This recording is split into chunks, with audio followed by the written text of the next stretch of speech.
thought I saw a hand somewhere here. Yes, this gentleman. My question. So, to the minister, do you see your role as a minister as God's calling? And if so, where do you see God leading you in this?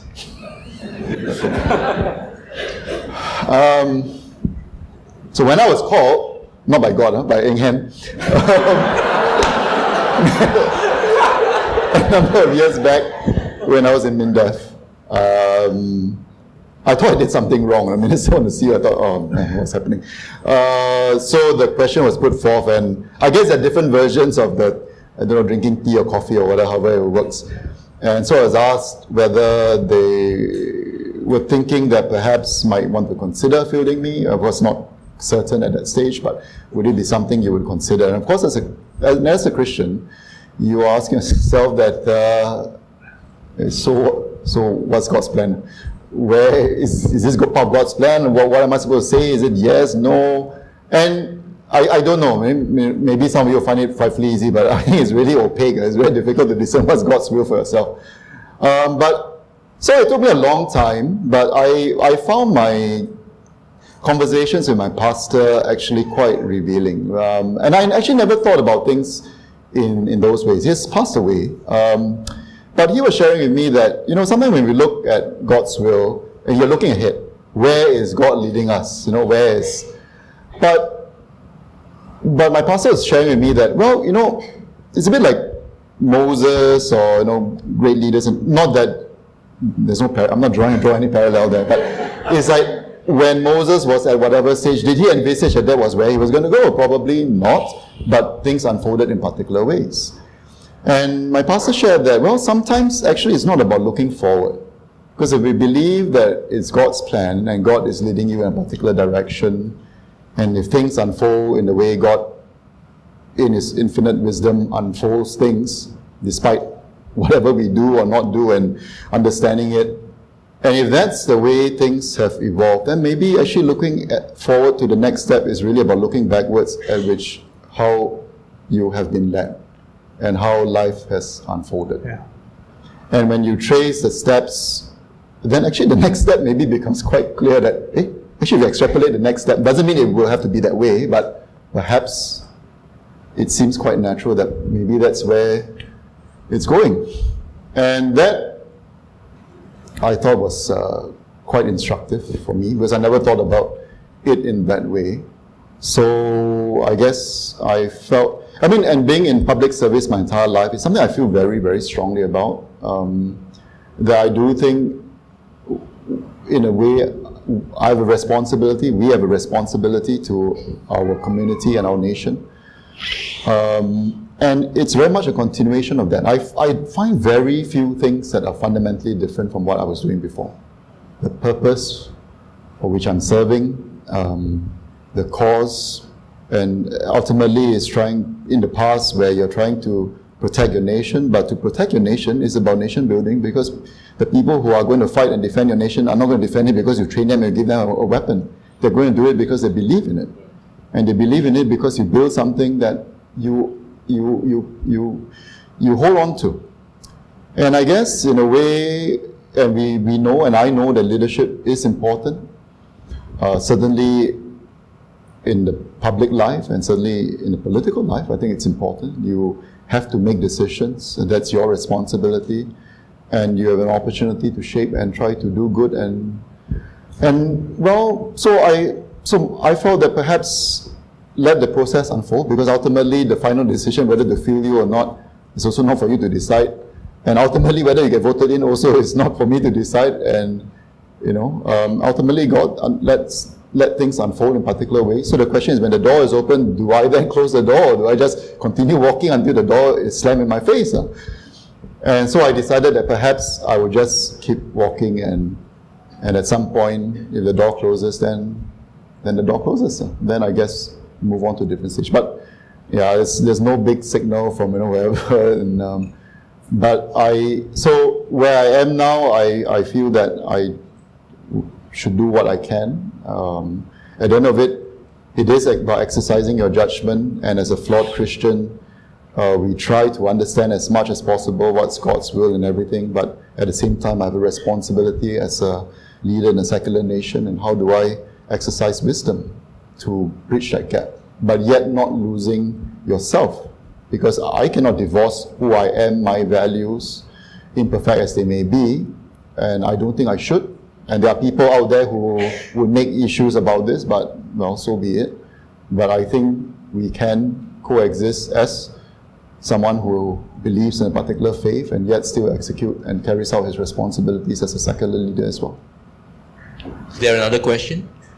I have a question regarding Christian witness in a pluralistic society. For many today's, Christians do not seem to be any different from others when it comes to the moral quality of their lives.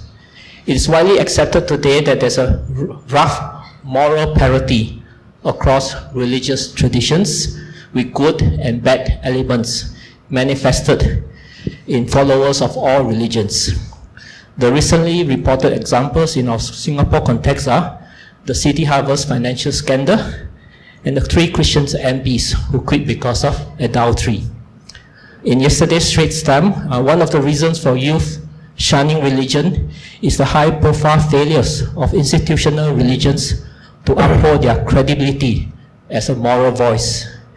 Many are appealing to this apparent moral parity across religions to undermine the claim about the uniqueness of salvation in Christianity and to support the emerging trend of religious pluralism. So my question to our esteemed panelists is, in the aftermath of the missteps and misdeeds of high-profile Christians in Singapore, what can be done to regain our Christian witness here as people of the book? Thank you. Shall we start with Bishop? Yeah, thank you for the thoughtful question. Undoubtedly, when there is a failure in a Christian leader, it has repercussions, especially in a complex society like Singapore.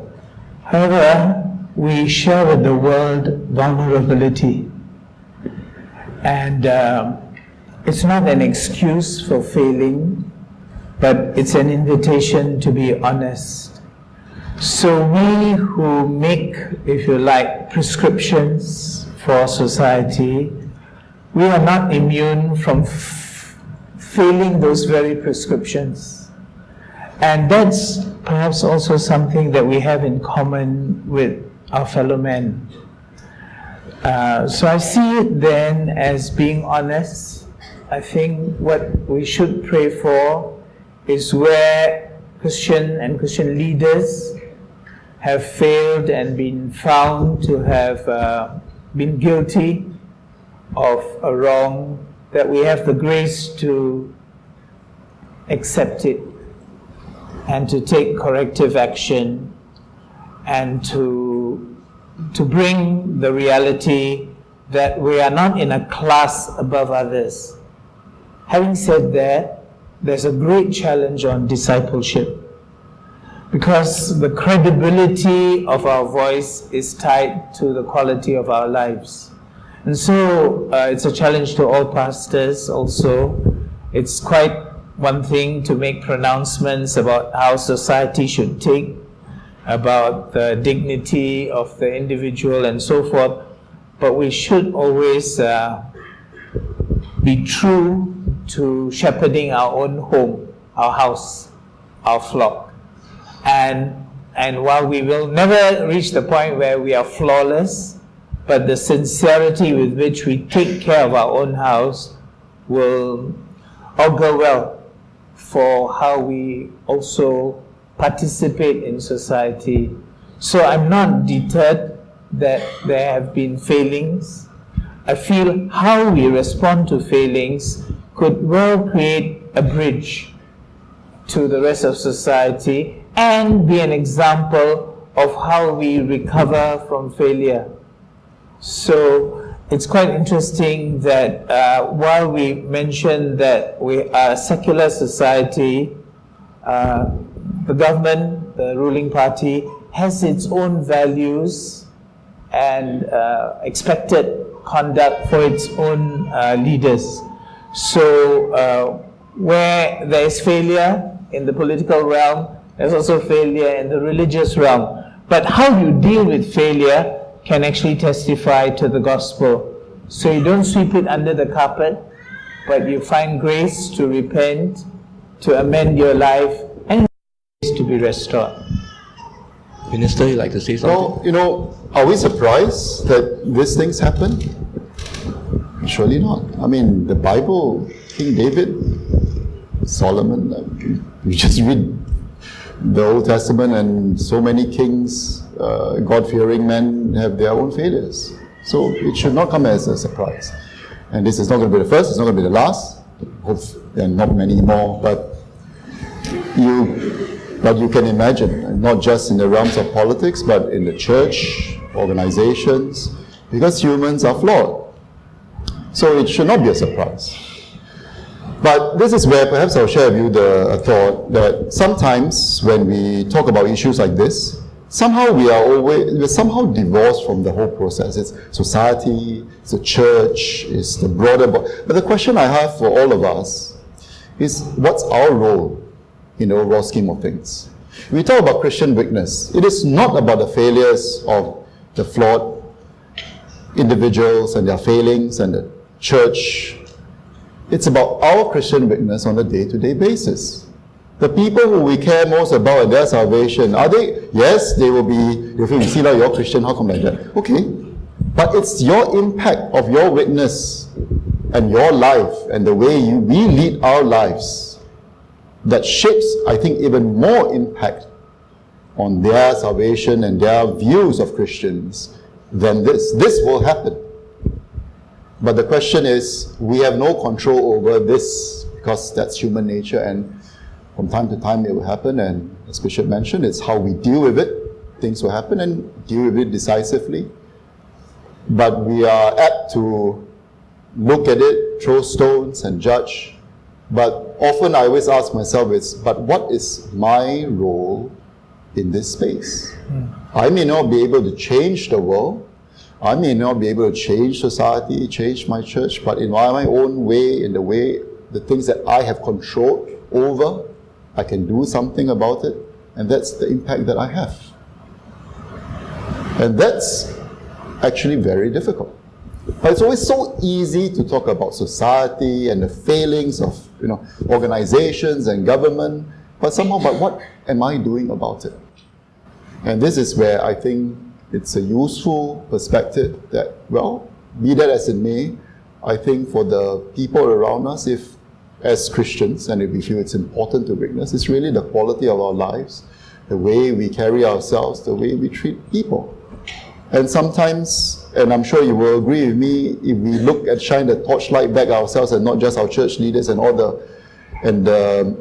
prominent failings, and you look at how at the workplace, the way we treat others, how at home you treat the domestic help, and our children are watching, and that's our Christian faith in practice on a day-to-day basis. Nothing strategic, nothing particularly fundamental, nobody's going to report about it. But does it affect the lives of the people around us? You bet it does. Well, our time is gone, so we should bring this discussion to a close. But before we do that, I'd like to invite our distinguished guests to give their closing remarks. I invite Bishop to start us off. Thank you. I'll just group my closing comments along 3 lines. The first is, we have a double citizenship as Christians. We are citizens of the kingdom, of the heavenly city which is to come, and we are rooted in space and time in our own nation. So we need to learn from Jesus how to handle these two identities, and in the right weightage, because we are members of the kingdom, I believe, first. And then as members of the kingdom, we are planted and we are made stewards of our society. So one of the things I believe that will help us because we want to be a true and faithful witness, my friends.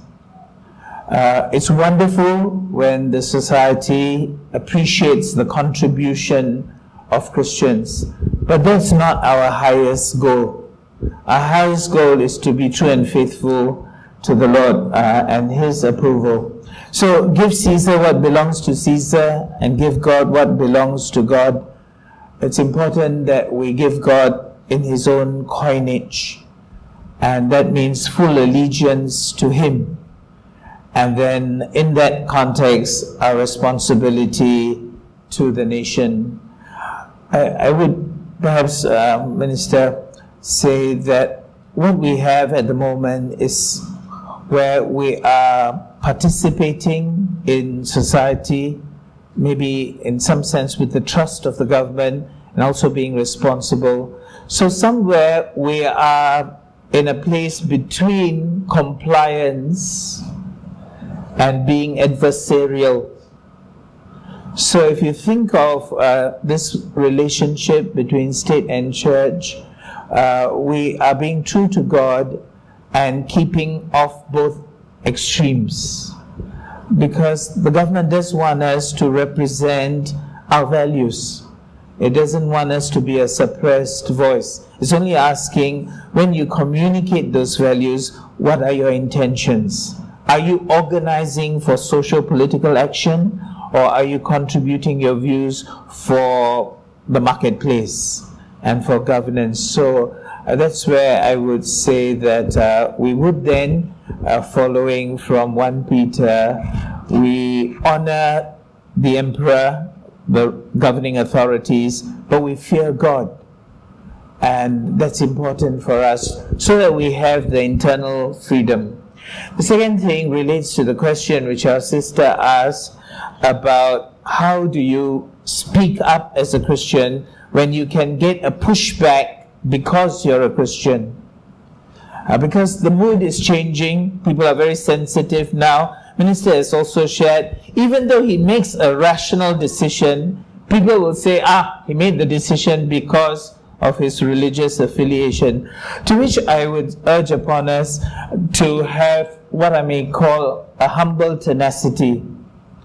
So don't back off that your values are rooted in your faith. But how you present those values doesn't have to be aggressive.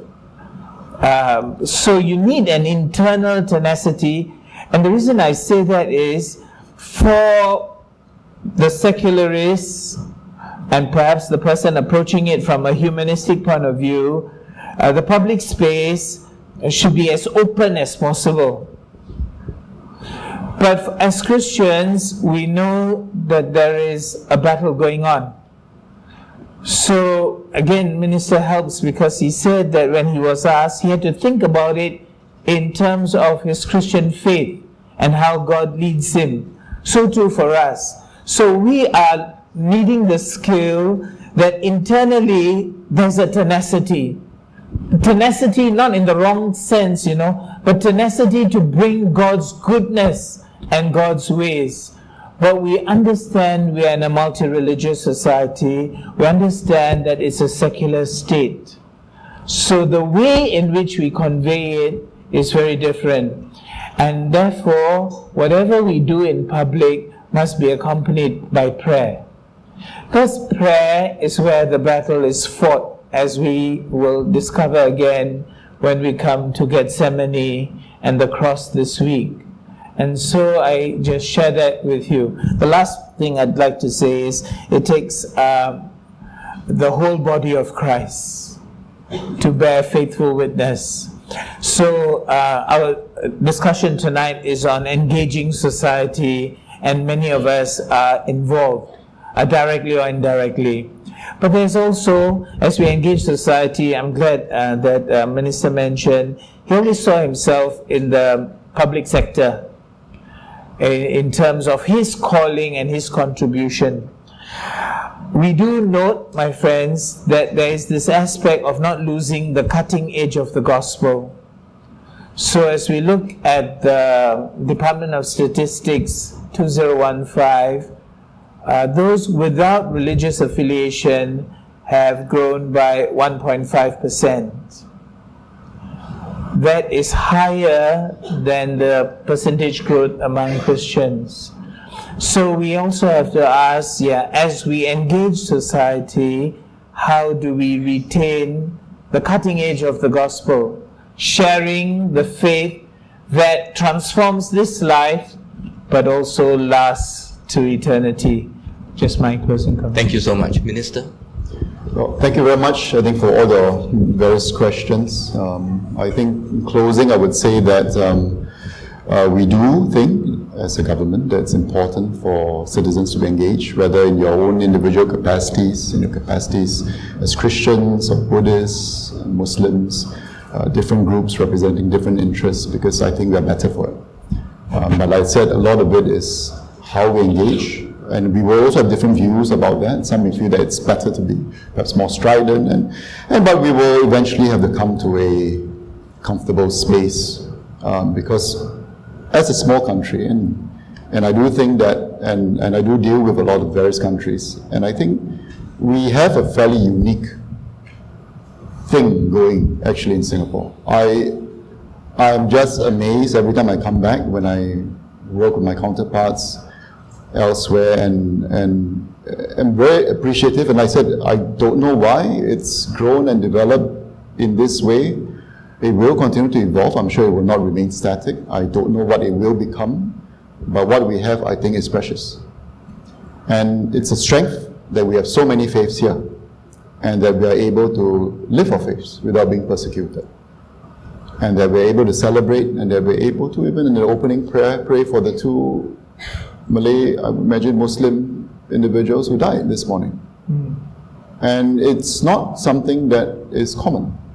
And you already see that just across our border, and how things are being played out in ways which really sometimes you have to pray very hard and hold your breath and hope that things don't spin out of control, because politics is getting in the way, and religion is enmeshed in the whole process, and things will take on a life of its own. And which is why we are so particular about safeguarding this thing that we have. It's not because we lack confidence in ourselves, but because we recognize that it is important. And for that to happen, I think all of us play our part to engage. But I think a useful guide would really be to ask ourselves as participants, as individuals, and sort of the point I made before this is, what's our role in it? It's easy to talk about things in intellectual terms, a discourse between secularism and whatever. I'm not a big person on all this definition. As the first thing I think about is Rajaratnam. It's a democracy of deeds and not words. Words is easy. We can pontificate, we can intellectualize and have this really high-flown discourse. What does it mean? It's what happens in real life. Do we change the quality of lives? Do we look after the well-being of our people, not just today, but for the long term? And how do I make the choices that may be difficult? And we face that on a day-to-day basis. So in many ways, protecting this space and developing and playing a role in shaping our society is something all of us actually have a role to play. And I do think that if there's one thing, and I guess not unique to us, but something that we all are familiar with Easter coming, and I think it's the whole concept of love. It's our capacity to love, I think, that makes us human. I don't get into debate with animal rights lovers, and I'm sure they have emotions and stuff as well, but I think what makes us human is a capacity to love, to care, and compassion. And I think in many ways, created in the image of God, in our own flawed reflection of that, is that element is there. But when we are able to look beyond self, I think that's when you have a different society. And that's when you can begin to participate and do it because we genuinely care about something more, and not because we're playing to the gallery, not because we're swept along by our own vanities, but we genuinely care about something beyond just ourselves or our cause, and that there's something common that we're fighting for as well. And that's the kind of society that will endure. But that's also something that can be built and nurtured. it is not beyond us. And it starts with us. It starts with our witness, it starts with our roles as parents, and not devolving our responsibility as parents to inculcate and nurture values in our children, and not to take a back seat.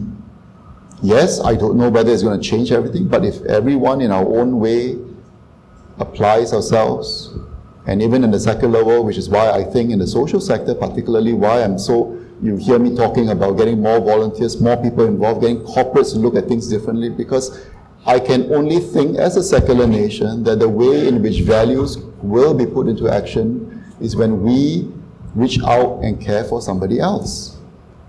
I don't know of any other way in which we can connect with our values.